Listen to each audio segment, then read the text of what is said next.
We'll hear argument this morning in Case 2210, Dubin versus United States. Mr. Fisher. Mr. Chief Justice, and may it please the Court. The Fifth Circuit's decision here stretches the aggravated identity theft statute beyond its breaking point. Overbilling Medicaid by $101 may provide fodder for a simple healthcare fraud prosecution. But as even the concurring judges below recognized, it does not meet any ordinary understanding of the term identity theft.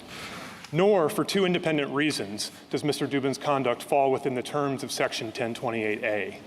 First, he did not use patient L's name in relation to his healthcare fraud offense.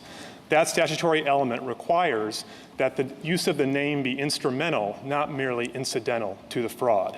And in a fraud case, another way to think about that is it requires the name to be the who in the fraud, that is, misrepresenting who received services, not merely how or when those services were received.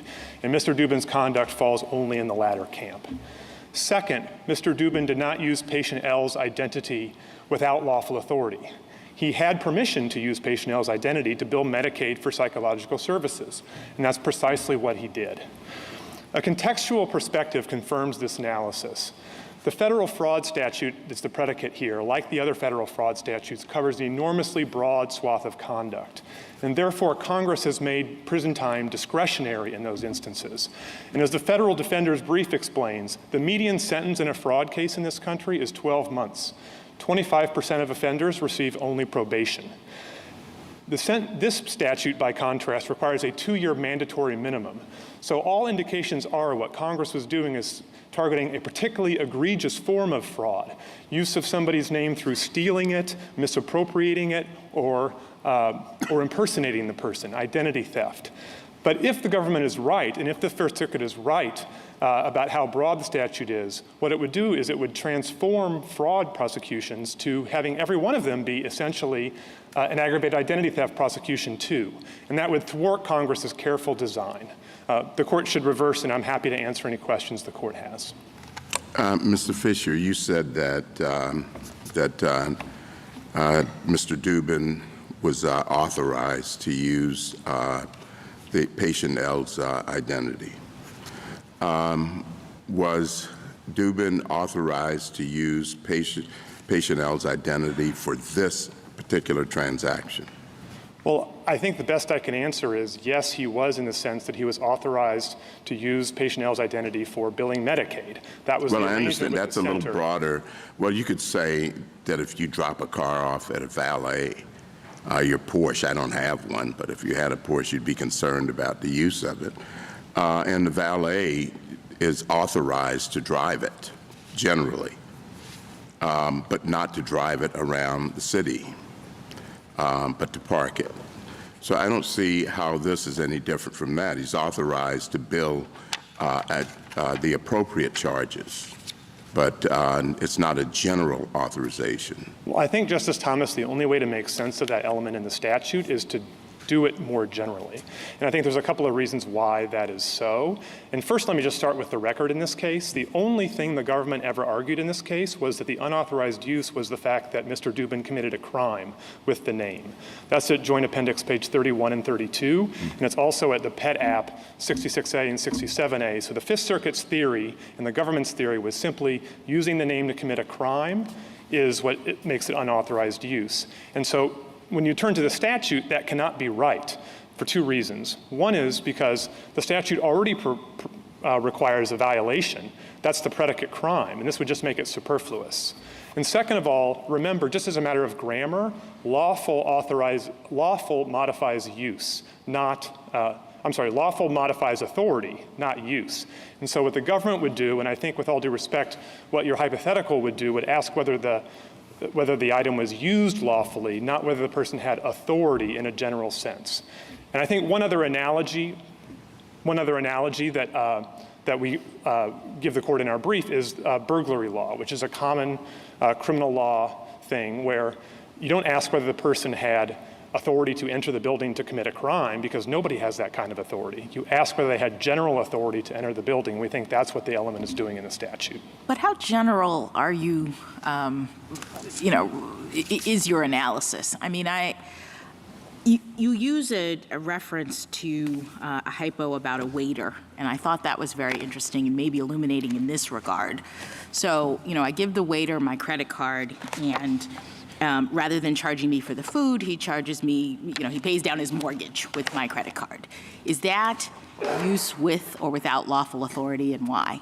I think that's probably use without lawful authority, because when you give your credit card to the waiter, you are assuming that the waiter is going to charge you for the meal, or at least something from the restaurant. All right, so if the waiter, so go ahead. Mm-hmm. No, so if the waiter uses it to charge something else, that's an additional transaction that is not authorized. What if he charges me for a bunch of things I didn't order? So it is using for the meal, right? We're not in that other scenario, but I didn't order all these things, and suddenly they're on the bill.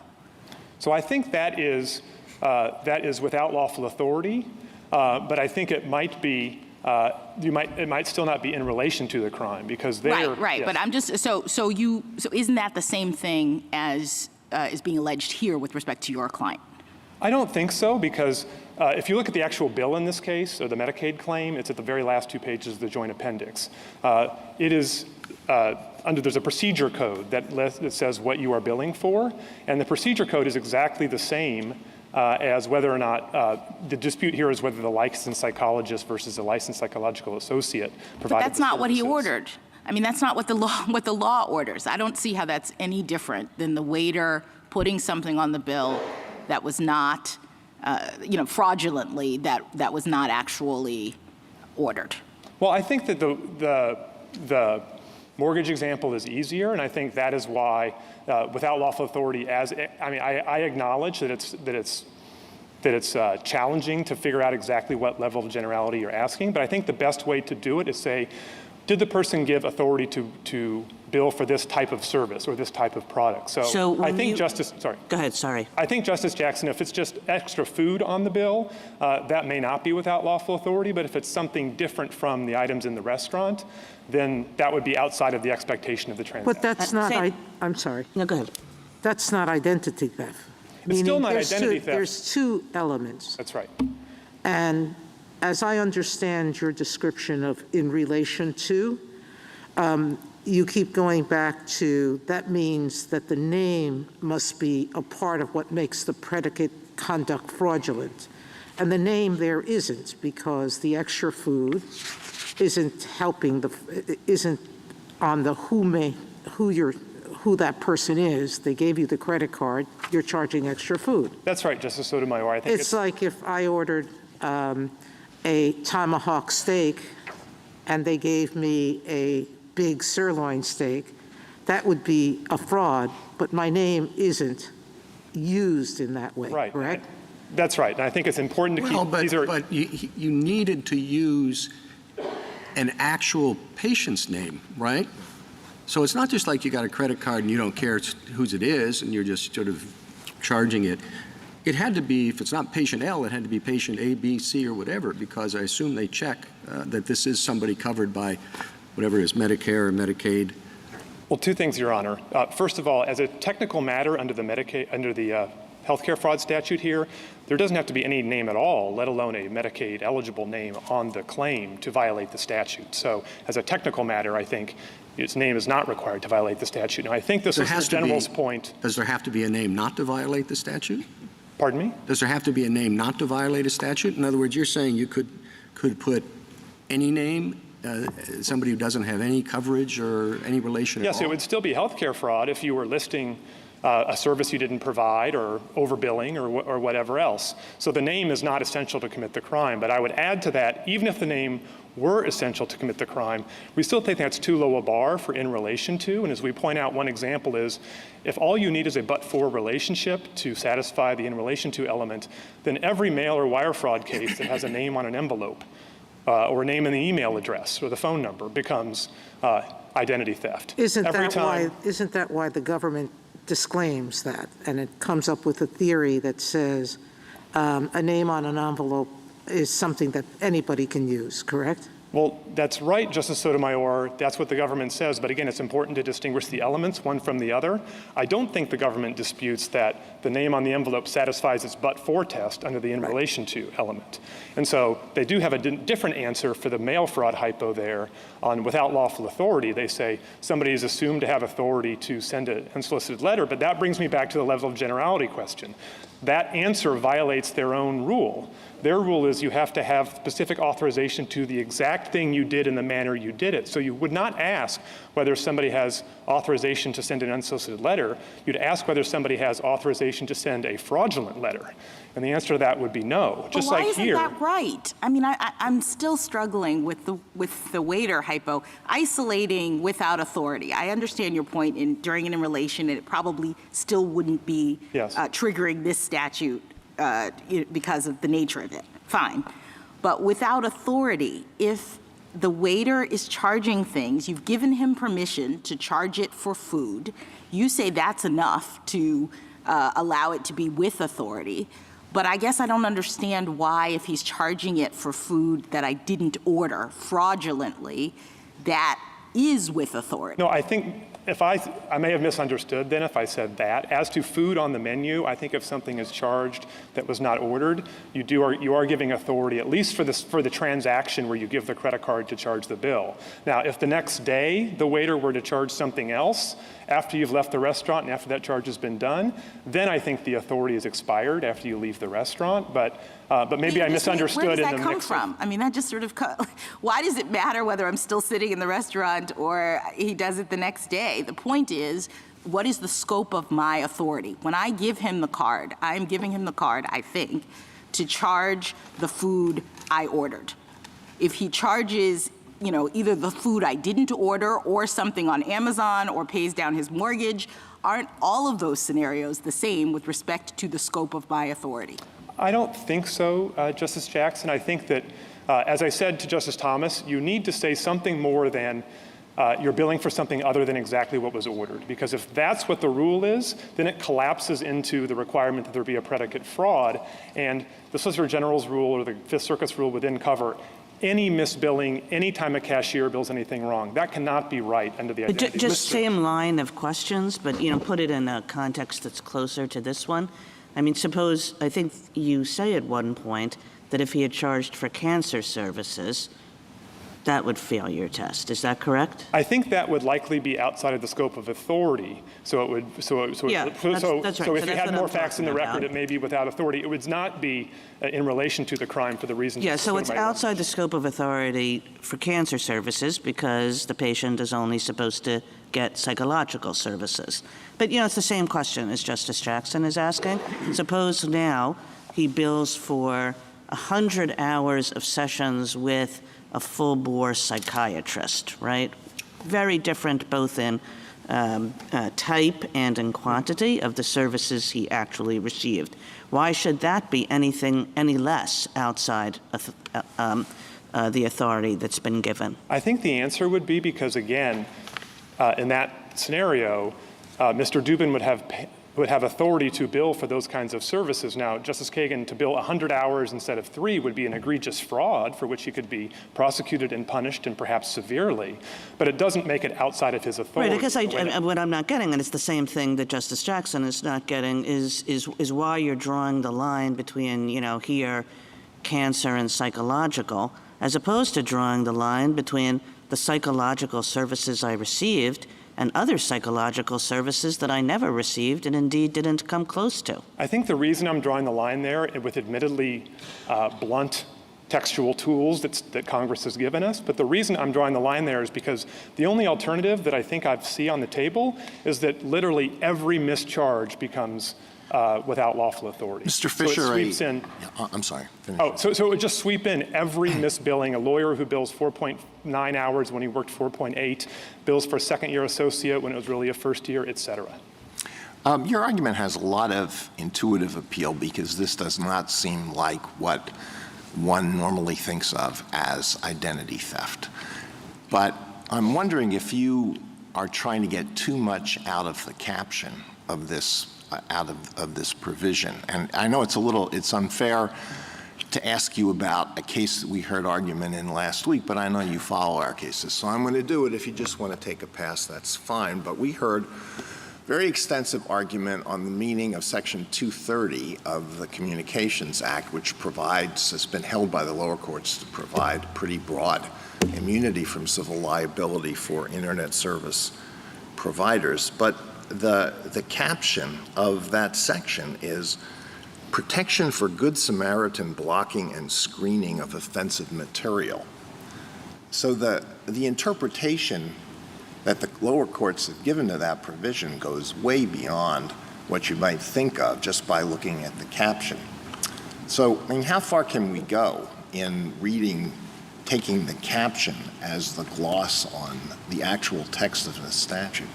So I don't think the caption can trump otherwise clear language in the statute. I think the high watermark, perhaps, for the title mattering, if I could turn the court back to criminal law, would be the Yates case, where the court dealt with the provision of the Sarbanes-Oxley Act that said that any tangible object was covered by the statute, and what the court said was that records, the word in the title, limited actually the scope of that, and I think that was perhaps a quite muscular use of a title, nowhere near what we're asking for here. Our point here, which goes all the way back to 1805 and Chief Justice Marshall's opinion in the Fisher case, is that the title can illuminate and make you better understand what the statutory text means. And so the title here, aggravated identity theft, simply gives you a lens through which you can understand these very ambiguous phrases like without lawful authority and in relation to and those sorts of things. The dissent in Yates pointed out that titles are always abridgments, right? I mean, given the complexity of statutory language, you couldn't possibly put everything that statutory language is about into a 3-word title. So this seems like an unfortunate abridgment in a way. It doesn't really get at the gist of what the statutory text seems to be about, or it doesn't get to the scope of the apparent scope of the statutory text. But it is just, it's Congress's attempt to abridge a complicated statutory provision. Well, let me say 2 things, Justice Kagan. First of all, with due respect to the dissent in Yates, I'm not looking to use the title as aggressively as there. Really there, the word records did limit the language quite directly. Here I'm just saying it gives you a lens through which to understand the words, and I think that is well in the court's mainstream of cases. Mr. Fisher, when you look at the word theft, I've gone through variety of different state statutes, and theft is always defined as transfers, possessions, or use. So it's not as if the title is not in the very words of the statute. Most theft statutes are using transfer, possession, or using of someone else's property, correct? I think that's right. And in Flores-Figueroa, the court actually, with this particular statute in mind, looked at the title. So there's precedent on the books from this court as to the usefulness of this title. So why do you rely on in relation to? I relied on just on the word use. If I look at it through the lens of the words that are being used, transfer, possession, or use, I think of a theft because that's what's generally defined as thieving. And the question is, are you lying about the person who gave you permission, and you're not, correct? I think use gives you all you would need to get there. The Solicitor General itself recognized in this court a couple terms ago that use can mean instrumental to. That was the definition they used from the dictionary in Van Buren. And I think when you couple use with the phrase means of identification, it's a particular kind of instrumental use, and I think, Justice Sotomayor, you could say that's enough. But my point in this court is that when you couple that yet more with in relation to, that cements the notion that you need a nexus and you need something that is instrumental. And Justice Kagan, I did want to turn back to the second thing I wanted to say on your point about titles, which is that I understand that a title can be an abridgment and a shorthand, and the court has cases that say every last little subsection within a provision is not going to be captured by a title, and we understand that. But that's not the submission that you're being given today. The submission you're given today is that conduct like Mr. Dubin's is the heartland of identity theft. Their argument is that this very conduct is exactly what Congress intended to capture. And so what they'd be saying is that the title, if you disagree with that, and maybe like Justice Alito was suggesting that the words identity theft don't really cover this conduct, that they're suggesting that you should nevertheless read the statute to cover all this thing that doesn't fall under there, that, this vast swath of conduct. And I think that's what I was trying to say at the end of my opening, is that think about what this would mean for the fraud statutes. You have a 2-year mandatory minimum, which is a very, very big deal, both for plea bargaining and back-end sentencing if somebody goes to trial. And that should be strong medicine for particularly egregious frauds. It's not something that ought to be there for every single case for charging. And Mr. Fisher, don't we know that in part because we have another statute that sort of covers this same conduct? So the reason why I thought you weren't necessarily relying on the title is because this seemed to me to be a pretty standard thing that Congress does, that in A7 of 1028, they're laying out the base offense. Yes. Because it uses almost identical terms, right? Knowingly transfer, possess, or use, and then we have in connection with unlawful activity. So that's kind of like the base offense. And then in 1028A, we have the aggravated offense where they say not just in connection with, but during and in relation to the particular enumerated crimes. So it seemed to me to be a familiar structure in penalty statutes, at least, where Congress you have one that doesn't have a mandatory minimum, that's sort of the base, and then you get aggravated with this different level of egregiousness. Is that close to your argument? Yes and no, Okay. Justice Jackson. So yes, in a sense, I agree that A7 is something of a base offense and this is the aggravating offense. But I don't think it's so much with the in connection to versus in relation to language. The court has said in ERISA cases, for example, that those are basically interchangeable phrases. The difference between A7 and this statute is that you have a tighter group of predicate offenses. In A7, you have any federal offense or any state offense, and there are federalism consequences for the reading that you're being urged to follow today that we lay out in our brief. The narrowing effect of the statute you have in front of you today is the particular list of federal Yeah, but it's a offenses. subset, right? There has to be a difference in terms of the egregiousness of the conduct because the federal offenses in this aggravated is a subset of the other. That's right, but I just want to say that the predicate offenses under 1028A are still a quite long list. And like the predicate offense here, the healthcare fraud offense, and like the mail and wire fraud statutes, there's no required jail time at all for those offenses. So the aggravated identity theft kicker on top of any conviction there, predicate offense conviction, is quite serious and quite a big deal.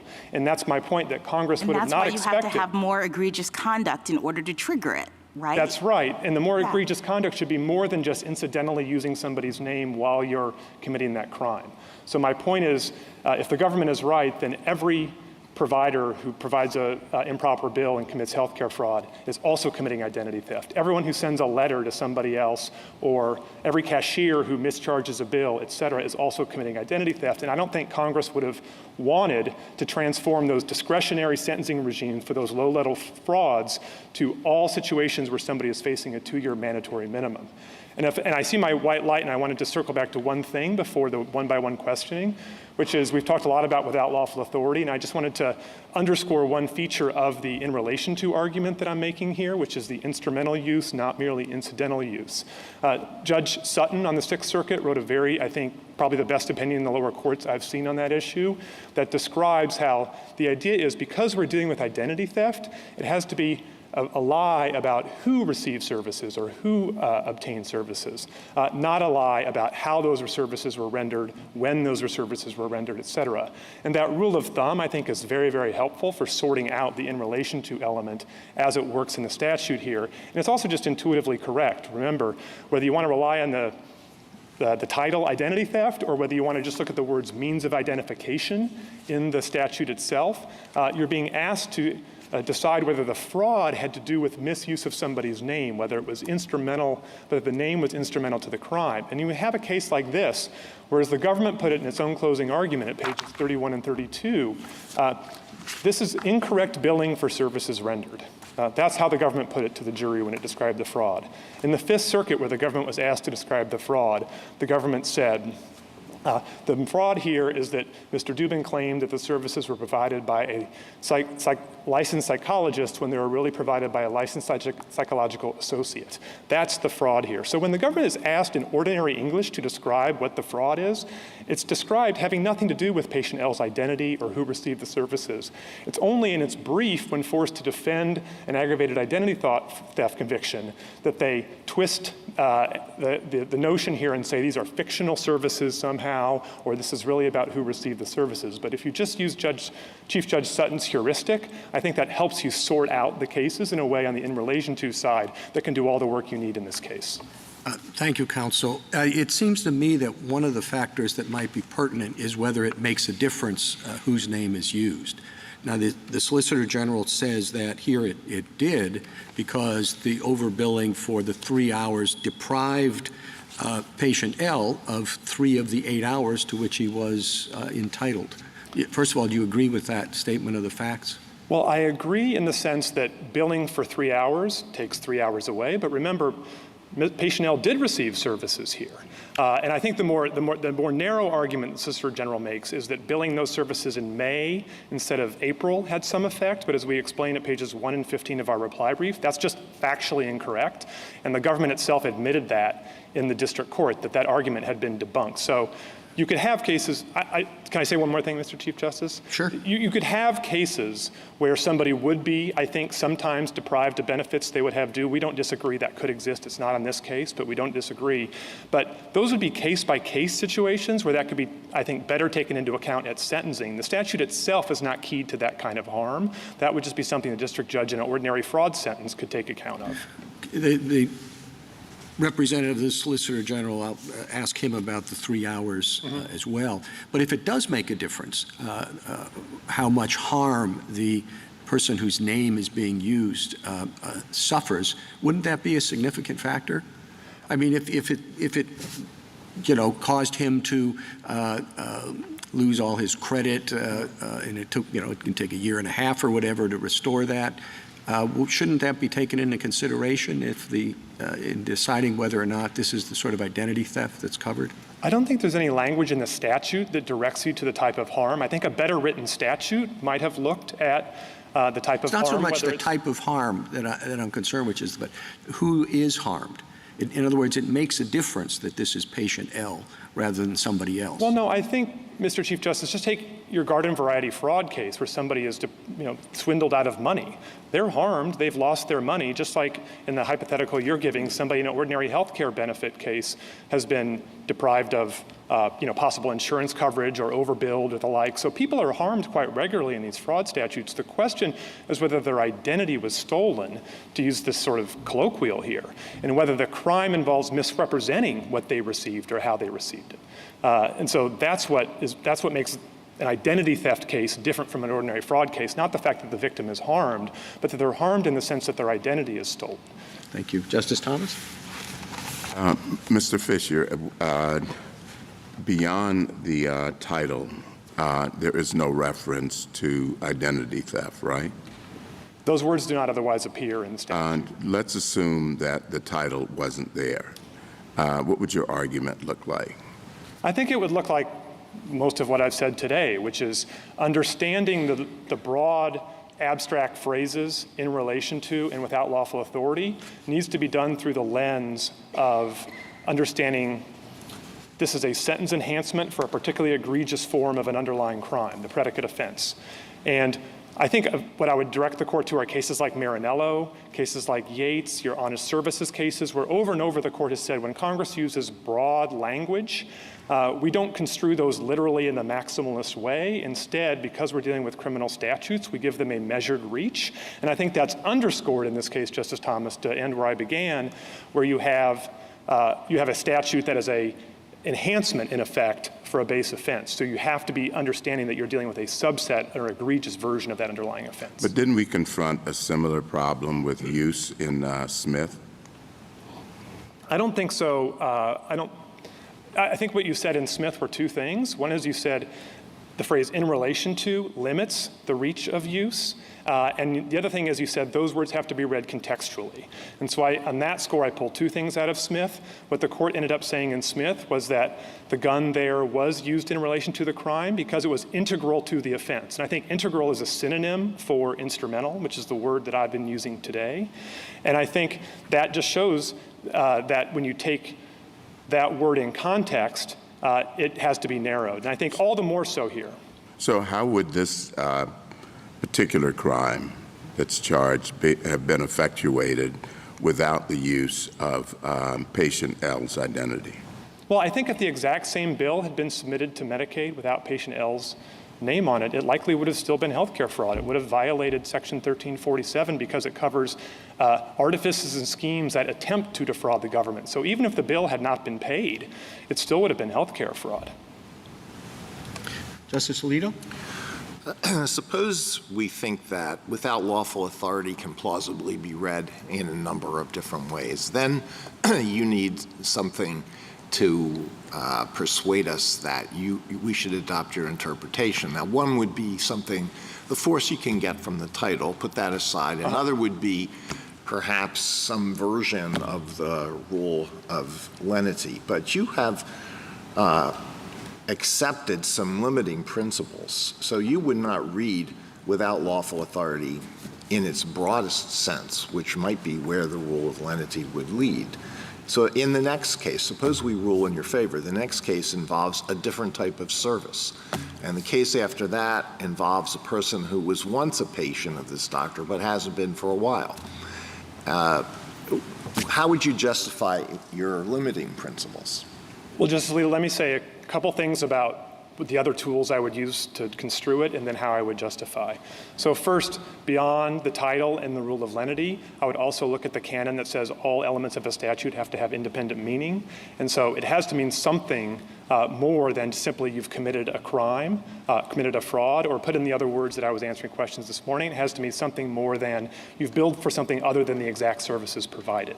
And so I think that pushes you towards something that narrows it. Now, how I would answer those other cases is, I think, the in relation to element comes into play there. So if you're billing for one service instead of another, I think at some point the other service becomes so different that you would lack authority to do so. But in relation to, as Justice Sotomayor was saying, would still prevent some of those instances from being aggravated identity theft because you'd be lying about the service provided, not who received the service. Now, when you get into additional billing for additional types of things, I think there you could start to be in the actual territory of identity theft. And I hope what I'm trying to do is give the court some measured understanding of these terms that makes sense of them with the difficult statute you've been provided. Yes, I could say the whole thing is vague or the whole thing should be construed down to a nub of almost nothing, but I'm trying to give the court a sensible understanding that at least gives the terms meaning and context and doesn't just say everything constitutes aggravated identity theft. All right, thank you. Justice Sotomayor? If you take the government's definition at face value, it's hard to define exactly what their definition is because every time you point to something that seems absurd, they come up with a limiting rule. So the vagueness is a problem. But let's talk about those absurdities. The patient tells the doctor, you can submit this a month later. It's okay by me. A co-conspirator, in other words. The government, on the government's reading, even though they have the permission of the person to use their name in the fraud, that would still be aggravated theft, correct? I think that's right. I'm not 100% sure what the government would say on that, but I think that's right. And that's certainly the argument they ran to the jury and in the lower courts. That's what I read in the Fifth Circuit's ruling. And so they say, as soon as you use the name to commit a crime, you are acting without lawful authority. And that was the argument also if you look at the charging memo in the appendix to the federal I just want to give some of the other absurdities. Yeah. Tax return. Parent lists their child as a dependent and lies about child care services. There's no way to exempt that out because under the government's broad definition of the statute, because they use the child's name to commit a fraud on the government, correct? I think that's right, and Judge Easterbrook recognized that in his opinion dealing with this statute that talked about tax and immigration cases where everyone. You talked about the envelope case. Yeah. You put the name of your victim on an envelope and mail it to them. That's using their name without their permission, correct? Well, it's certainly using their name, and under the government's theory, it's without permission because you're committing a crime by. Now, they come up later and say, no, but you're socially permitted to use anybody's name on an envelope. But again, that's not the way their test works when you look at it in this case and everything else. They ask whether you're permitted to send it for that purpose, in other words, to I'm commit a fraud. defrauding a friend or someone that I'm trying to pretend I'm being a friend with, and I say, you know something, you should enter this deal with me. Bill Gates is a personal friend of mine, and he taught me everything I know. Would that be aggravated theft? I think so. I think that's the problem here, is that at least when you have any situation where, this goes back to the Chief Justice's questions, where you can say you couldn't have committed that fraud the way you did without using the name, then I think that falls within the government's test. So the issue of vagueness permeates the statute on both sides, potentially.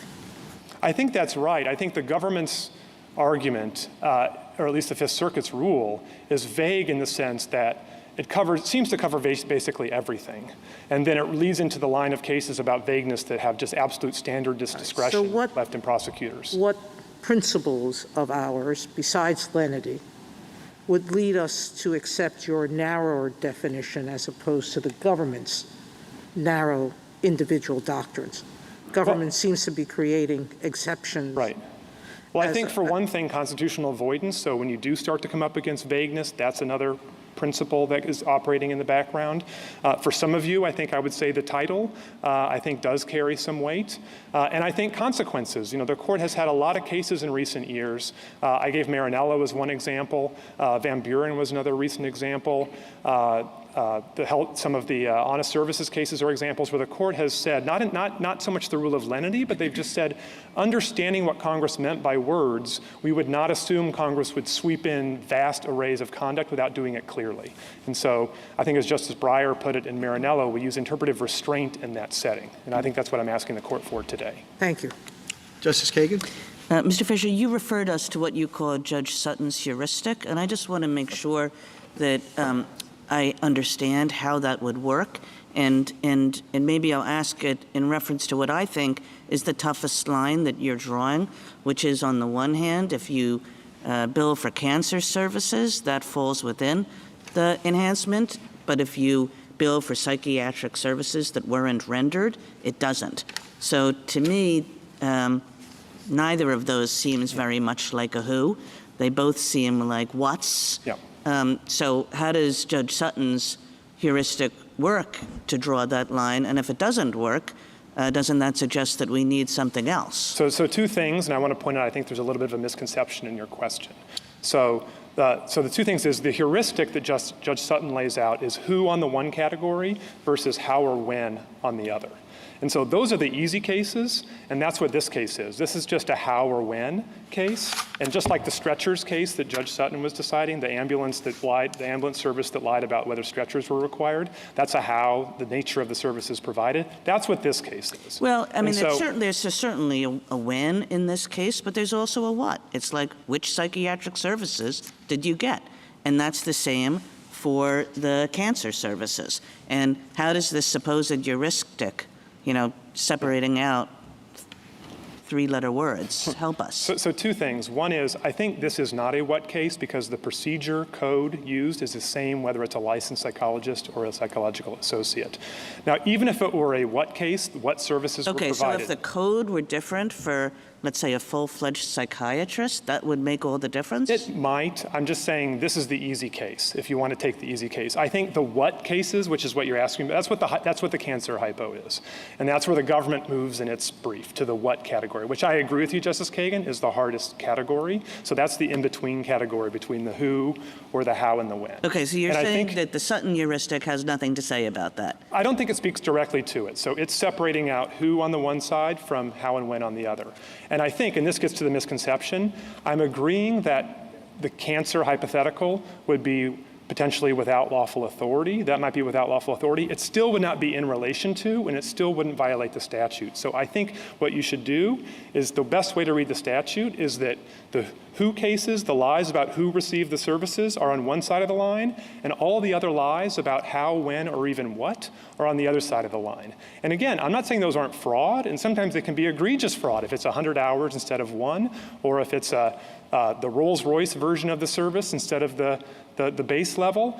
Those can be frauds, and they can be punished quite severely, but they're not lies about who received the services, and they're not using the person's identity as the core instrumentality of the offense. Thank you. Justice Gorsuch? So, Mr. Fisher, you've talked about various canons that you think might help us resolve this case, but one that hasn't been mentioned much is the federalism canon. And in Bond, for example, we make clear that we don't normally interpret federal law to swallow up vast swaths of state law authority as traditionally understood. And I wanted to return to the question about the impact of A7 Yes. on that.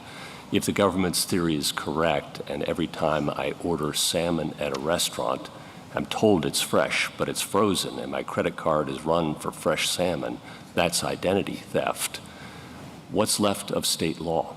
I don't think much, Justice Gorsuch, and with all due respect to the government, I don't think they give an answer to our point that if they're right about what in relation to means and they're right about without lawful authority, then every state law offense that uses somebody's name becomes identity theft. Whether it's in a restaurant billing scenario, a healthcare billing scenario, or lawyers who round their hours up, and I'm sure nobody in this audience has ever done that. Right, and I want to underscore, I mean, we could think of even the salmon example as wire fraud if the credit card is run through, so there's a federal predicate offense. But we give examples like graffiti and DUI. Put aside the federal statutory crime that might be committed. Yeah. All state misrepresentations become federal crimes under That's right. A7. That's right. And I think we give other examples in our brief of just using somebody's name in the course of committing the crime that would all be chargeable as federal identity theft. And remember, the way these statutes work is I've called them enhancements, which in a sense they are, but they're truly standalone crimes. So a federal prosecutor could charge that, even if the predicate offense under A7 was nothing more than a state law offense. I guess my second question is, do we need to decide whose heuristic is right if we reject the government's view? Wouldn't it be enough for the day to say that this reading of the statute was overbroad and that it cannot possibly mean that every time I order fresh salmon at a restaurant and get billed for, I'm given frozen salmon and billed for fresh, that cannot be federal identity theft? Yes, I just simply reject that principle. And as I understand it, there are at least two heuristics that are knocking around in the lower courts. One is Judge Sutton's thought, and the other is Judge Easterbrook's thought in the Seventh Circuit, which is slightly different as I read it. And you've kind of advanced echoes of both. Yeah. Do we need to decide between them, or perhaps they're both right? Can't we just reject the Fifth Circuit's? I think that would be enough. Justice Gorsuch, I've pointed the court a couple of times to the government's closing argument, which I think is the best encapsulation of what it put in front of the jury. And its argument was that you cannot use somebody's name to commit a crime. That's what unlawful authority means. And if you just reject that, that was their only theory. They provided no other evidence that Mr. Dubin acted beyond the scope of authority. And maybe this is also responsive to Justice Kagan and some of the other hypotheticals. All the things about could you bill for this, could you bill for the other. Even the contract was not introduced by the government in this case. The only theory they ran, and this is also reflected in the charging memo in the appendix to the federal defender's brief, this is the argument that prosecutors had been circulating with each other, is that all you have to do is prove to the jury that an underlying crime was committed and you're home. And if you reject that, that's enough to overturn the Fifth. And if that were right, maybe there's another canon besides federalism that we can mention, and you've alluded to it as well, which is vagueness. What notice does a statute like that provide to the world, to every waiter in America who misbills a client for the food he purchases? Right. I think you start to get into very serious vagueness problems here because of the incredible breadth, which I think, as we put in our brief, are compounded by the kind of misleading nature of the title. If somebody were looking at the table of contents of the U.S. Code, if that waiter were looking at the title of the U.S. Code, that waiter would probably not say, oh, I better look and see what identity theft is before I do that. Thank you. Justice Kavanaugh? In response to Justice Kagan, you said that the cancer hypothetical would still not fall within the statute because it wouldn't meet the in relation to requirement. Can you just spell that out for us? Yes, Justice Kavanaugh. The reason it wouldn't is because it would be a lie about what services are provided, not who received those services. Or if it were a product, about what product was sold, not who received the product. And that makes sense under the statute because we're asking whether the person's name, whether, as the statute puts it, the means of identification was used in relation to the offense. And so the critical nexus in the instrumentality requirement in the statute would not be satisfied. And I think the government only response to that in its brief, Justice Kavanaugh, is, well, we could kind of play word games and we could say, well, these cases about what services were provided could also be thought of as lies about who received them. But if you just use ordinary speech and imagine complaining to somebody the next day about being charged for something different than what you ordered, you probably wouldn't say, you'd say, they charged me for the wrong thing. You wouldn't say they stole my name and used my name improperly. Thank you. Justice Barrett? I have a question that's similar to Justice Sotomayor's. So you didn't make much of its justum generis in your brief, but I looked at transfer and possess. You know, transfer to sell or give, convey or remove from one place to another, possess, to have possession of. And it seems to me that you can't transfer or possess unless something is stolen. It seems to me like that's a tie to the title, to identity theft. And so it seems to me that if you're trying to interpret use, which is a really broad word, in the context of that trio, that serves a narrowing function. Why didn't you advance that argument? I think some lower courts have pointed that out, and we agree with it. I think, Justice Barrett, the only thing that I would acknowledge is I don't think it's a requirement under the statute that something be stolen. I think you can get something legitimately and then misappropriate it. So there are examples in legislative history of government workers who get somebody's Social Security number by way of their ordinary work, and then they misuse it to do other things or sell those security numbers to somebody else. Or we give a hypothetical in our reply brief of a landlord who gets credit information of a would-be tenant and then misuses that credit information. So I think that's where uses comes in for this narrow slice of misappropriation cases. But there's still for entirely fictional services where you are, in effect, making the identity the sole driver of the offense. And I agree with you, and it seems to me that that's the different work that use does to transfer and possession are the kinds of cases that you're talking about, but it still seems to me that all of those verbs have as their focus the unlawful possession of the identity itself, the who, in Judge Sutton's heuristic. Okay, second question. I appreciate Justice Gorsuch's point about we could decide the case narrowly by just saying whatever it means, this is wrong. But what if we wanted to rule in your favor? What does the holding look like? Because it can't quite be Judge Sutton's heuristic, right? Because it won't solve all the cases. Maybe it solves some heartland cases. You've said must be instrumental, not incidental. But you could say patient L's identity was instrumental because he was a Medicaid, recipient, and so without patient L's name on the form, the crime couldn't have been completed. So I'm not sure instrumental, not incidental, will kind of do the work for the lower court having to decide the case. So tell me what the decision line should say. So I think you could do two things, and it might be quite helpful to the lower court if you talked about both elements. I think the without lawful authority element, as I described with Justice Gorsuch, can be decided the way we talked about. And that would be enough to reverse. But if you look at the in relation to element, which the lower courts are also struggling mightily with, I think I agree with you, Justice Barrett. Instrumental is a standard. It's a more descriptive term, but it could use some fleshing out. And I think that's where the Judge Sutton heuristic, forgive me for returning to that, actually that's the work it's doing. I like Judge Sutton. I'm fine with that. That's actually the work it's doing, is it's saying when is something, he used the word integral, when is something integral, and his heuristic is enough to decide this case in relation to. I mean, this case is remarkably like the one he described, which is the example of the ambulance operator that lied about using stretchers when they did the service.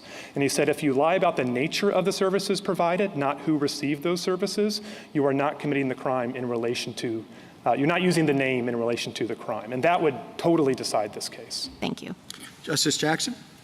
So you've given us a number of ways in which we could rule in your favor and things we could look at and rely on. I was trying to keep a list. We have title, the rule of lenity, all the statutory terms have meaning, federalism canon, and then there was this talk of constitutional avoidance. And I am interested in particular in sort of the species of constitutional avoidance that I was bringing up with you before, which basically looks at this provision in context and in relation to A7. In other words, this is an aggravated penalty, and we have a mandatory minimum that attaches. And so don't we have to believe that it is calling for something more than just use in connection with the crimes? I don't think so, Justice Jackson, and I hope I can be clear on this. The difference between A7 and 1028A, which is what you have here, is the list of predicate offenses. No, I understand. You said that before, but I guess what I'm saying is the list of predicate offenses in this statute, in this one, is a subset of all federal crimes, which is in the other statute. Right. And if I'm wrong about this, then we have two statutes that would be calling for exactly the same thing. And I see. the second one gives you a mandatory minimum. And I feel like there's a constitutional problem if the executive could look at these two statutes and arbitrarily pick between the two. Some people get the one with the mandatory minimum, some don't. If their elements are exactly the same, you would have that problem. So the A7 says use, without lawful authority, the same language, a means of identification, right, in connection with the crime. And this one says use, everything is the same during and in relation to the crime. And it's a list of crimes, I get that, but don't we have to believe that what Congress is calling for to attach the mandatory minimum is something more than just in connection with? I think that's one, so now I'm following you, and forgive me. I think that's one way to answer. That would be one way to compare the two statutes and read in relation to the way that I'm describing. I think the pushback from that could be, well, they could still mean the same thing, and all you're dealing with then is a lesser included offense, which doesn't create a constitutional problem. But I think then my reply to that would be, you nevertheless, under the government's theory, are left with this incredibly broad statute that makes every fraud prosecution also punishable as aggravated identity theft. And it's vague to know in the world when you would get the mandatory minimum or not. Exactly. And so that creates exactly the kind of standardless sweep, to use a term from this court's cases, that the due process clause is directly concerned with and gives you very serious pause. Thank you. Thank you, Mr. Fisher. Mr. Suri? Mr. Chief Justice, and may it please the court. I'd like to start with the hypothetical that Justice Jackson was discussing with Mr. Fisher about the waiter who uses a customer's credit card to bill for something that the customer didn't order. Let's say the customer ordered steak and the waiter uses the credit card to ring up a bottle of wine as well. And I think the discussion earlier today established that the waiter was acting without lawful authority. He had the authority to use the credit card number to bill only for the food that was ordered. He didn't have the authority to use it for other things, whether it be wine or Amazon.com products or paying down his mortgage. But I think, Justice Sotomayor, you had suggested that the in relation to element might do some work there and might keep that hypothetical out of the statute. I don't think that's correct, and the reason it's not correct is that no matter how you define in relation to, you can say substantial nexus, you can say instrumental to, integral to, facilitates, further. On any of those definitions, the use of the credit card number is going to be in relation to the fraud of charging that credit card account improperly. Of course, you can't charge a particular credit card without using that credit card number. And that's analogous to the relationship that's at issue here. In this case, you can't possibly charge a particular Medicaid account fraudulently without using that patient's Medicaid number. And therefore, the use of the Medicaid number is on any reasonable definition in relation to that particular fraud. Now, I understand the argument on the other side about the title. Maybe, as Justice Alito pointed out, that doesn't seem like identity theft. But the test that this court should be applying is not, does it seem like identity theft? Congress translated the concept of identity theft into specific textual elements in the statute. And because that hypothetical, like this case, falls within those elements, that's covered by the statute. I'll turn to the court's questions. We're talking about very broad language. I mean, when I first came on the court in ERISA, we wrestled with in relation to, and of course in Smith and some of the others, we wrestled with use. I'd like to see how far you will go with this. Let's say the only allegation here involved the rounding up from 2.5 hours to 3 hours. Would that be sufficient to violate this provision? Yes, Justice Thomas, and I appreciate that that may seem an unattractive result. Well, I think unattractive is an understatement. It is nevertheless the correct reading of the statute.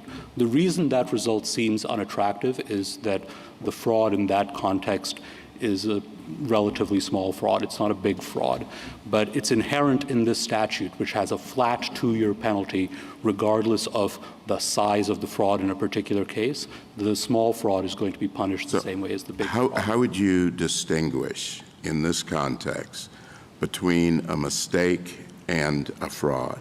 Let's say it's 2.75 to 3.0. Well, we still have to prove that there was a fraud. That has a scienter element. We have to prove that it wasn't just an accident, that the person had the requisite fraudulent intent. So if we couldn't prove beyond a reasonable doubt that the person fraudulently rather than accidentally overbilled, then we wouldn't have the predicate crime in the first place, and this additional... I mean, we're dealing with small amounts in this case, so it doesn't seem inconceivable that you could be successful in prosecuting someone for a smaller amount.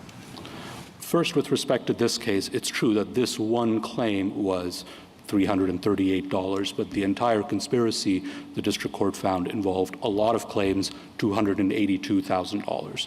Second, I acknowledge, yes, it is possible that when it's a small amount, we could still prosecute, but we'd have hurdles that we'd have to overcome when it's a small amount. It's going to be harder to convince a jury of fraudulent intent when the amount is extremely small.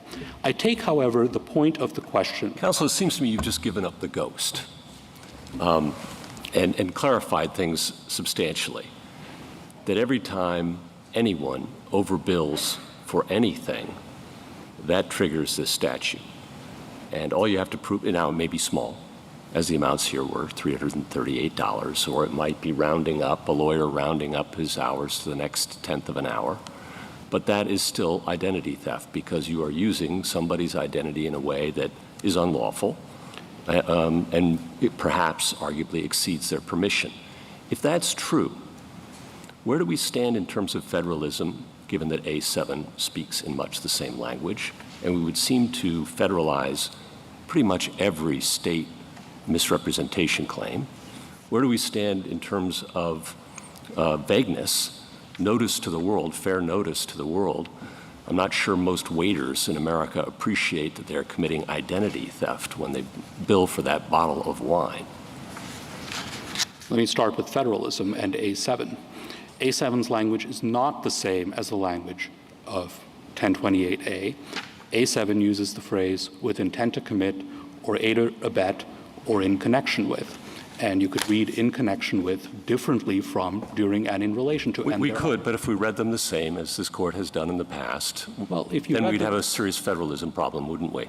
If you read them the same, you'd be creating a federalism problem that you could avoid by reading them differently.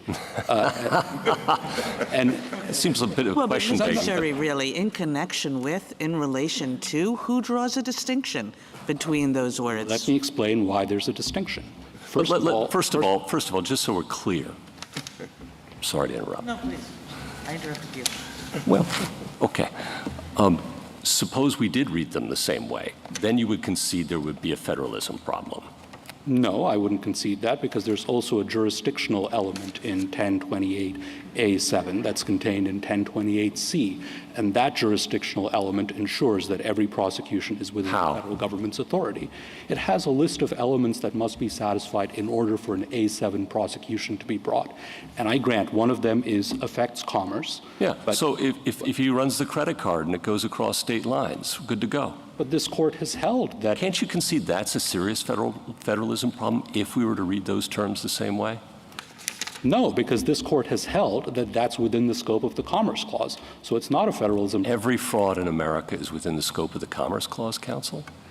If that's a problem, Justice Gorsuch, it's attributable to the court's Commerce Clause cases and not to this. All right, it's our fault. Fine. How about the vagueness problem then? Might I finish explaining Well, why? I move on to the vagueness problem. What about the vagueness problem? What notice does this provide to people in the world that they're committing a federal felony? Again, Justice Gorsuch, you can avoid that problem by reading I understand in that. connection Put with that aside. I asked you to put that aside, counsel. Please do so. Yes. Answer my question about vagueness. The court's vagueness precedents are concerned with ensuring that law-abiding people aren't trapped into being prosecuted for a violation that they couldn't have anticipated. And that problem doesn't arise with respect to either of these statutes, because these statutes apply only if an individual has committed a predicate crime in the first place. Well, we know, though, that the law has to provide notice, not just that you've committed some crime. It has to provide notice to the bad man that there are more consequences for worse crimes. And I don't doubt that the waiter who overbills for that bottle of wine knows he's committed some sort of state misdemeanor, maybe even felony. But does he know that he's committed a federal offense, too? The way he would know is by reading that statute and by looking at the elements and finding that his conduct fits within the most natural reading of those elements. Mr. Suri, can I ask you to do almost the opposite of what Justice Gorsuch was just asking you, and that is to assume that the statute A7 and 1028A are distinct. Yes. All right. So can you just help me to understand how your facilitates view of 1028A is different than use in connection with? Yeah, I'm not taking a definitive position on what exactly in connection with would mean, because that's not presented in this case. I'm suggesting the court could Means in interpret it relation differently. to.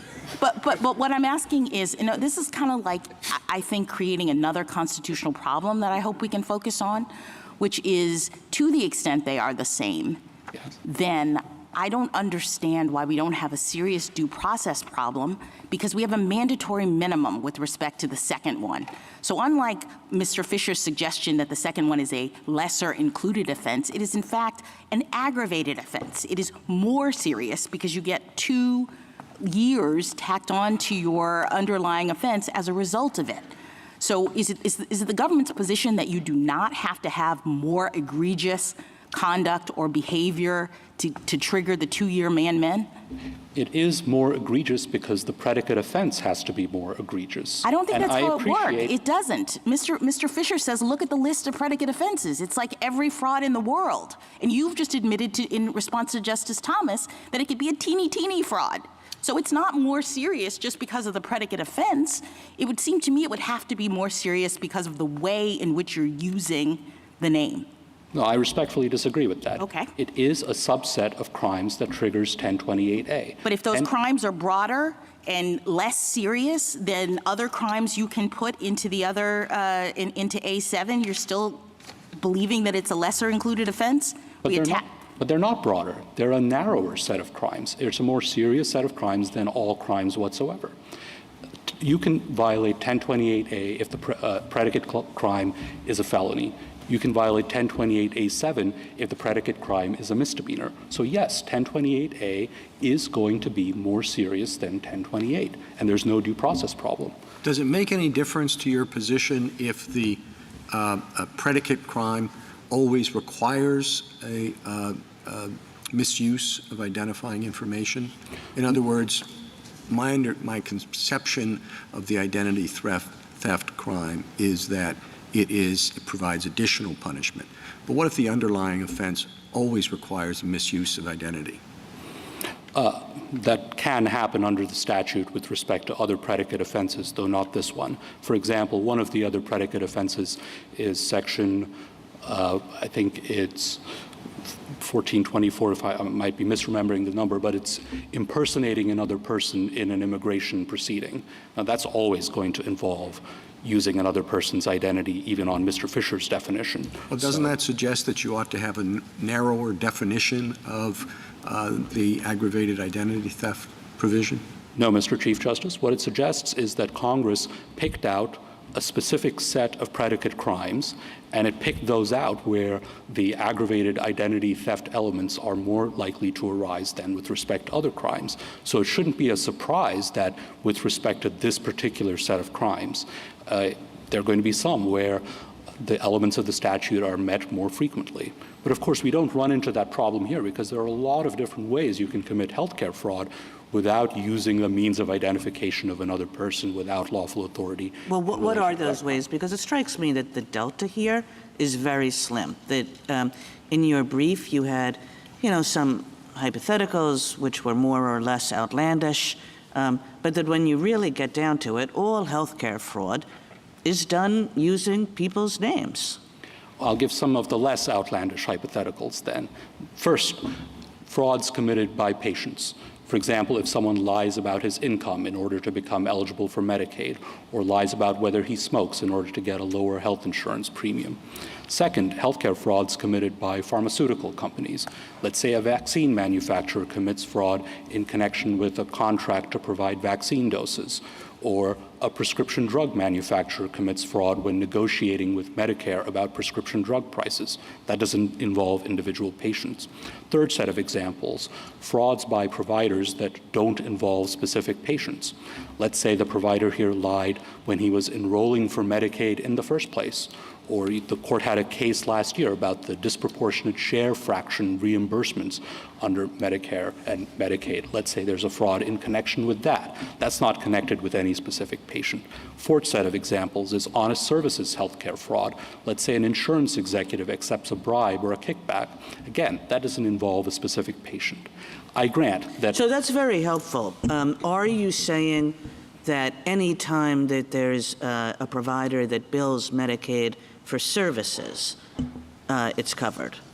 I guess this just goes. Almost. I mean, you could imagine the fictitious patient or other hypotheticals like that, but yes, almost all of those cases would be covered. I grant that. And Mr. Chief Justice, what do we do about the incongruity that under Flores-Figueroa we said fictitious people are not covered by this? That's right. I'm conceding that fictitious aren't covered. We're not going to cover fictitious people under our case law, but we're going to cover the stretcher case, Justice Sutton's stretcher case. Yes, but there's a reason that Congress drew that distinction. When you're billing to a fictitious patient, you're not causing a harm to a real person. Well, you're just harming. I actually don't think that the patient thinks that his identity has been stolen. He may think that, rightly, that you cheated the government or your health care provider, insurance, but I doubt very much he thinks that you've misused his name or transferred his name or that you committed identity theft with his name. I have already accepted that you could say this doesn't feel like identity theft, but that's not the test, whether the patient feels like his identity has been stolen. The test is the elements set forth in the statute, and the conduct here meets But the that. elements in the statute are vague in relation to uses authority, and why doesn't the title then give us a helpful clue about how broadly to read those somewhat elastic terms? Yeah, I certainly accept, Justice Kavanaugh, that if you thought the statute were ambiguous, then the title is a useful clue in resolving that ambiguity. But I don't think the title... Well, it's in relation to, for example, an inherently, I guess, vague term in the sense that everything can relate to everything else. You have to make a judgment call about the unit of or the level of generality you're going to read it, and to help guide us where to draw the line there, the title can help pinpoint a place where to do that. Yeah, I agree with that in principle, but there's a better source of guidance to look to than the title, namely this court's interpretation of 924C. 924C was the model for this statute. It used the same language used during and in relation to. And in that context, the court has interpreted in relation to mean have some purpose or effect with respect to the predicate crime. And since Congress adopted this statute modeled on that other statute, the most sensible thing to do, I would submit, is to interpret in relation to the same way. Now, Mr. Chief Justice, you had said that you wanted to address a question to me about the 3 hours of harm and whether there really were 3 hours of harm. I'd like to address that. Yes, there were. There's a factual dispute between the defendant and us about whether Medicaid billed on a rolling 12-month basis or a calendar year basis. The evidence supporting our view is set forth at Joint Appendix pages 19, 20, and 27. And since this is a sufficiency of the evidence challenge, you should look at the evidence in the light most favorable to us. In addition to that, even if you resolve that factual dispute the way they've proposed, it would make no difference, because it would mean that instead of saying 3 hours of testing are taken out of the rolling 12-month period, patient L would have lost 3 hours of testing out of the calendar year period. Now, Justice Gorsuch, I must get back to this question of in connection with and the federalism problems. Well, let's skip that. I think we've beaten that horse. But I do have another question for you, since you looked over here. Maybe you regret that. I regret it already. If we were to reject the government's view, so yes, you are going to regret it, is there a reducible core? Is there an alternative? Is there a backup? If we reject the idea that every time a real patient's name is used in overbilling, that is automatically identity theft, which is your position, Yes. Is there something else that the government wishes to purvey today? Yes. If the court is to rule against us, then I would urge the court to adopt the Sixth Circuit's interpretation that has been attributed to Judge Sutton, even though he was bound by circuit precedent in adopting that. And the reason— Let's not diminish our colleagues, okay? But you then are where Mr. Fisher is as an alternative. All I'm suggesting is we shouldn't be blaming Judge Sutton for that test, Oh. which we think is incorrect. But the reason we suggest that test would be better than the without lawful authority alternative that Mr. Fisher has suggested is that the without lawful authority test raises all sorts of complications about where to draw the line in terms of the level of generality at which authority is being assessed. And the Judge Sutton test avoids those concerns. What's the justification for that? What exactly is the Sixth Circuit Sutton test? The Sixth Circuit test is a distinction between lies about who received a service and lies about how and when the service was provided. We don't think it's justified, which is why we think we prevail in this particular case, but it's the least unjustified approach if you were to rule against us. Well, isn't the who question answered by the statutory term another person? No, I took the test that the Sixth Circuit was putting forward to be that the false statement has to be a falsity as to who received a particular service. So they're not interpreting the term another person, they're interpreting the term in relation to in that context. Do you dispute that this 1028A is an aggravated nature of the commission of this crime? No, I don't dispute that. All right, and you suggested in response to me earlier that the aggravation comes from the list of offenses. Yes. Do you agree, as I'm looking at the list of offenses, that it includes things like mail, bank, and wire fraud? Yes.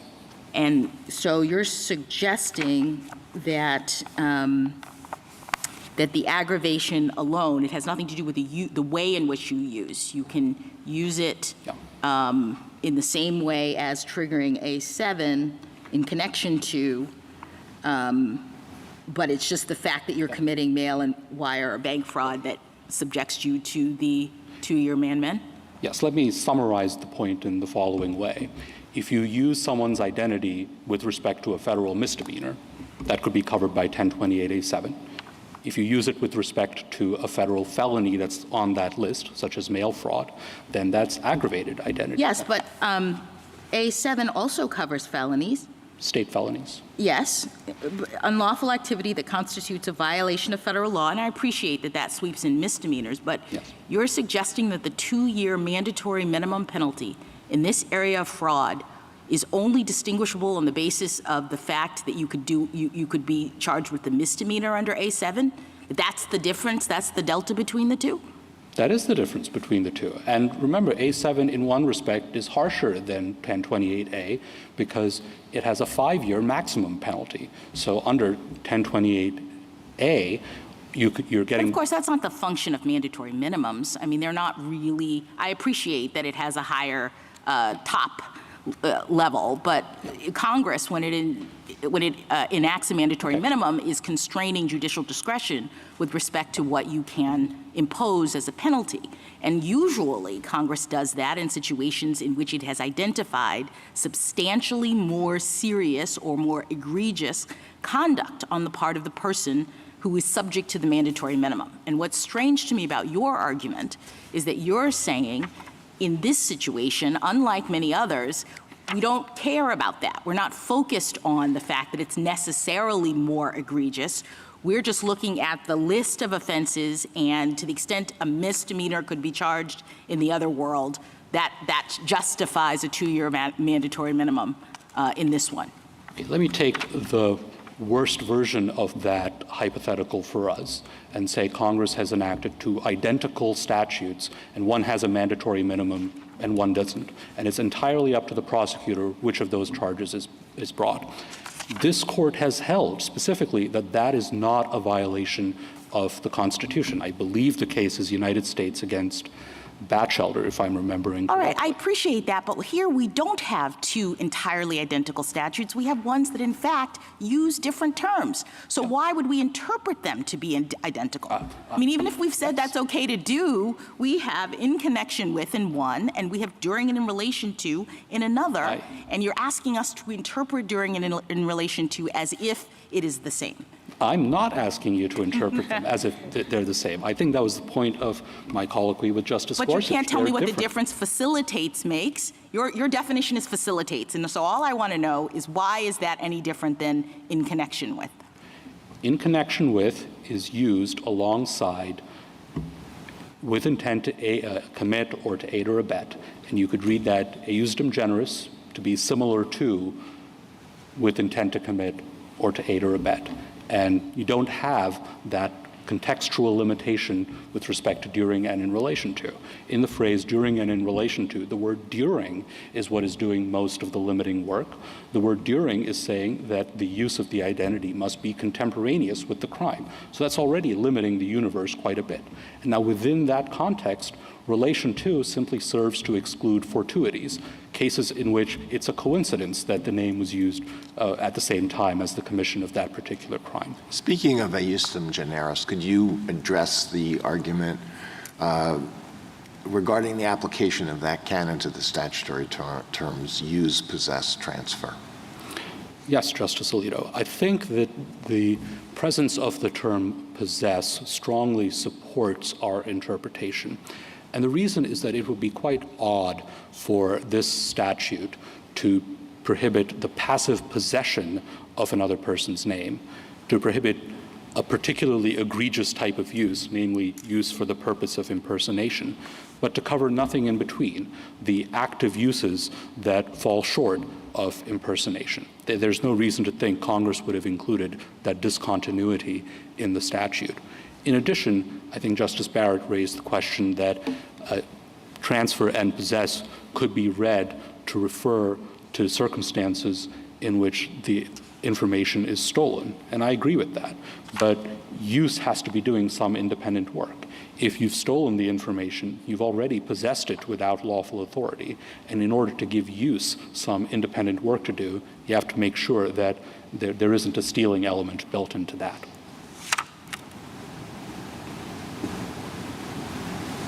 Thank you, Counsel. Justice Thomas, any further?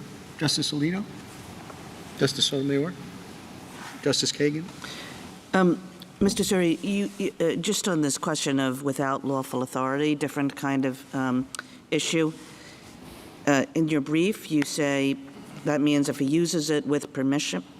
If he uses it without permission, or here's what I want to ask you about: if he uses it with permission, but the conferral of that permission contravened some other law.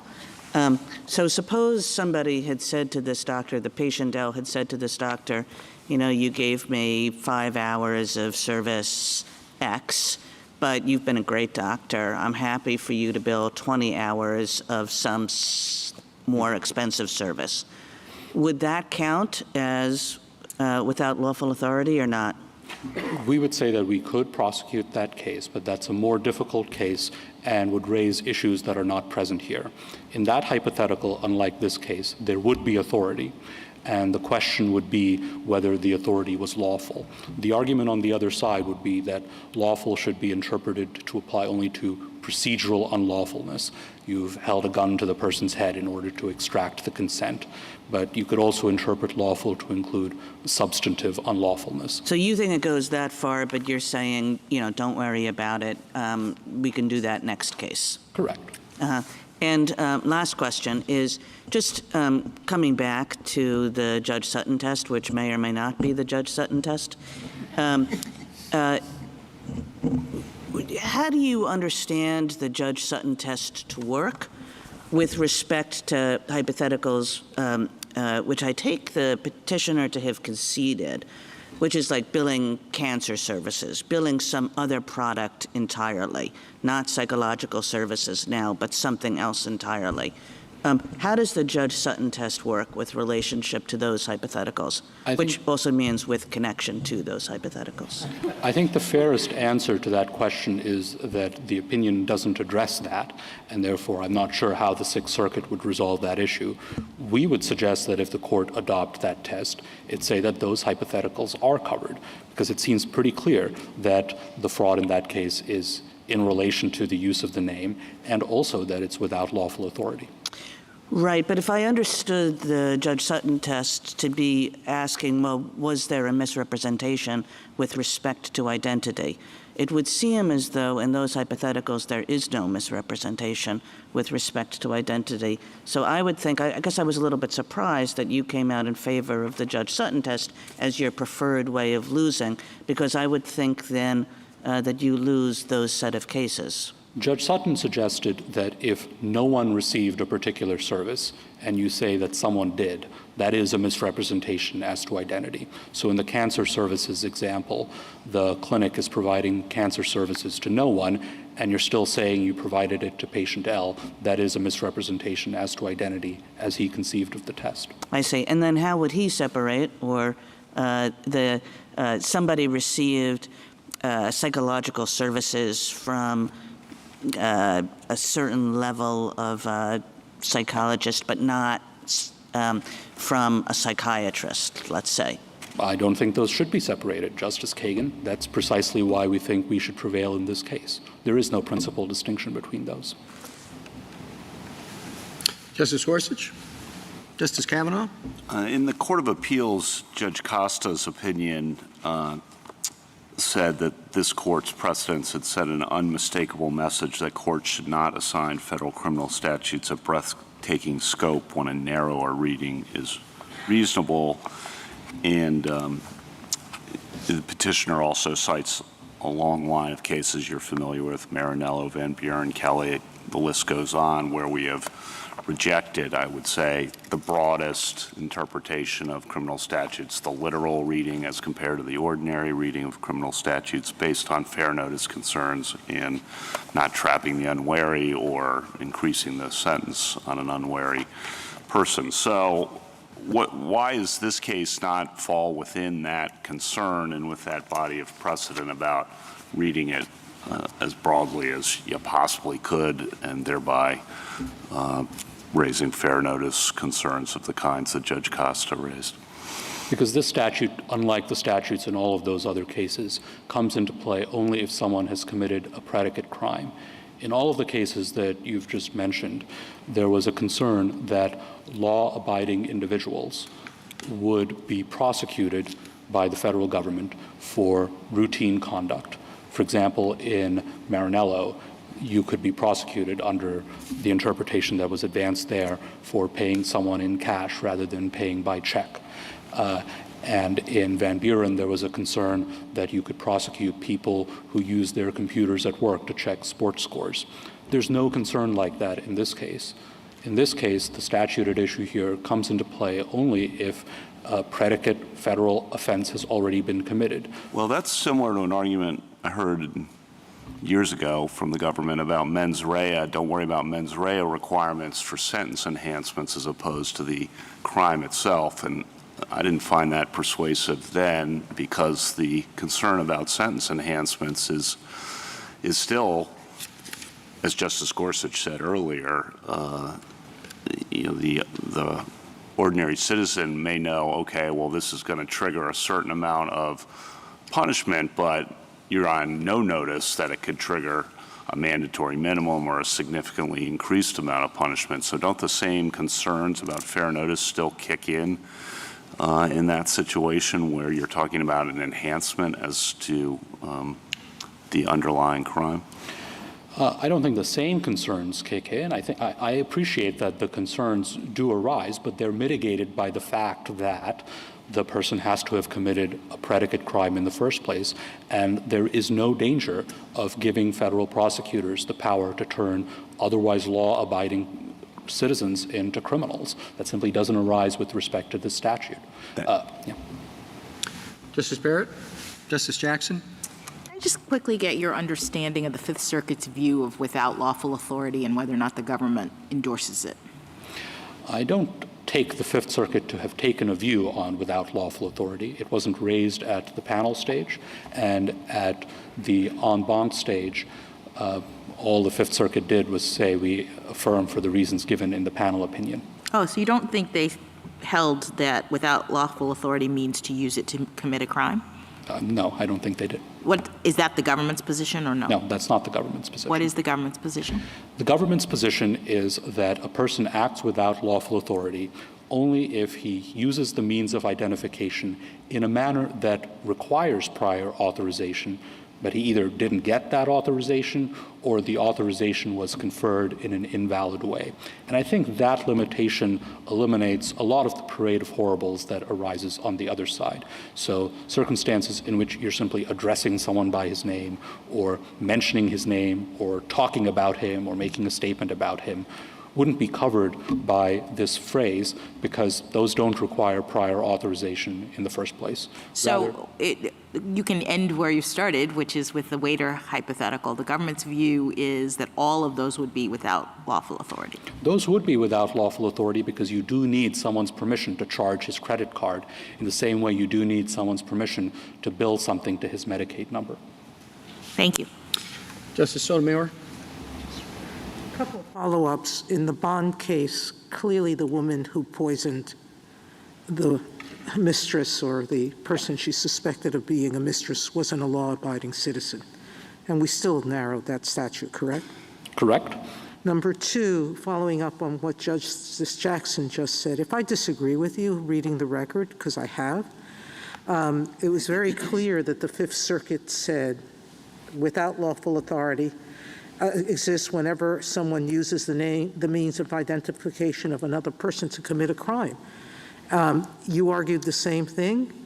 That's the jury instruction that was given to the jury. If this is my view of the evidence, where does that leave us on this case? Do we vacate and remand and say that's too broad? Now, pay attention to what the scope of without lawful authority might mean? It's unsatisfying, by the way, but is that what we do? No, you would still rule for us, and the reason is that they haven't challenged the jury instructions here. In fact, they agreed to the jury instructions that were given. This is a sufficiency of the evidence challenge.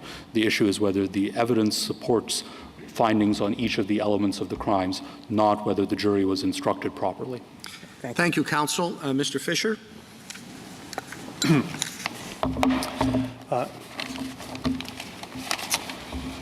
Thank you. I'd like to first First, address a couple things about the two different components of the statutory text that we've been discussing today, and then turn to consequences. So first, on the statutory text, we've talked about the in relation to element and the without lawful authority element. On in relation to, forgive me, but I'll turn back to Judge Sutton's opinion and point out at the page 628 of that opinion, in describing the Sixth Circuit's prior case, he said the Sixth Circuit held quite correctly that the claim of the stretchers did not fall within the statute. So he not only discussed the prior case, he endorsed it. And that paragraph says, if the lie just goes to about the nature of the services provided, not who received them, it is not falling within the in relation to element of the statute. So we think that would resolve the case in our favor in a way that Judge Sutton has explicitly endorsed. As to without lawful authority, I think Justice Sotomayor is right. The only argument ever made below was the one you described. It's at JA 31 and 32. And Justice Jackson at pages 66A and 67A of the petition appendix, the Fifth Circuit panel decision, which was adopted by the en banc court, quite directly adopts that reading of the without lawful authority element in this case and applies it to Mr. Dubin's conduct. And then the en banc court, of course, accepts that. So the Fifth Circuit quite directly did address that issue and got it wrong. Now, we heard a suggestion in the brief, and I just heard it a moment ago, that the government maybe doesn't agree anymore with the argument it made below, that any use to violate the law constitutes without lawful authority.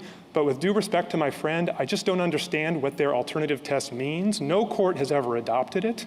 And this notion that you need to have permission, it's only something that you need to have permission for to do. I don't even understand how that works with respect to the one example we use in the briefs, which is putting a name on an envelope or making a phone call, because things like the do not call list and junk fax restrictions under federal law do require permission to send those sorts of things. So I don't understand, as we said in our reply brief, how that test would even work. And at the very least, you'd just be interjecting another layer of vagueness and difficulty into the statute. So we think it's best to stick with what the government argued below and what the Fifth Circuit decided. Now let me turn to the scope and the consequences of this very broad position that the government has endorsed. And I think the government stood here and said, yes, every mischarge by a waiter, a cashier, et cetera, that violates the mail or wire fraud statute would fall within our understanding. That's an incredibly broad sweep. I heard some resistance about the healthcare fraud statute. So there was an admission that virtually every provider case would fall within the statute. Now, the government in its brief tried to give a few other examples, and we answered those in our reply brief. And this is at pages 18 and 19 of our reply brief. We point out that the examples the government gave would require the use of somebody's name. So again, I heard today the notion of applying for Medicare benefits and then lying, or Medicaid benefits and lying about your age or your smoking. But to do that application, you have to list your doctor, your employer, a contact at your employer. You're putting names all over that form. And the form won't be approved if those names are not there. So exactly the same argument the government is making today would apply to the only hypotheticals that the government has put forth in a brief. And some of these things were new today. I don't know every last detail, but I bet you if you run down the details, you'll find names on those forms as well. And I think that leads me to the consequences and the real world consequences for this. So it's not just that a mandatory minimum comes into play where it wouldn't otherwise come into play, but what you would be doing by accepting the government's position is creating a world where every simple fraud prosecution is now also chargeable as aggravated identity theft. And what happens then? Well, in a world of plea bargaining, that becomes, in the words that other prosecutors have used, powerful plea bargaining leverage we can use to procure quick pleas in federal fraud cases. We're not talking about an aggravated penalty for actually misusing somebody's name. We're talking about, in practical terms, a very strong cudgel to use against people to procure pleas in very low-level fraud cases. And that's not what Congress was aimed for in this case. Congress wasn't trying to create a 2-year mandatory minimum all of a sudden for ordinary fraud offenses. It was aimed at a particular new form of misconduct that's simply not present in the words aggravated identity theft and on the facts of this case. If there are no further questions, I'll submit. Thank you, Mr. Fisher. Mr. Suri, the case is submitted.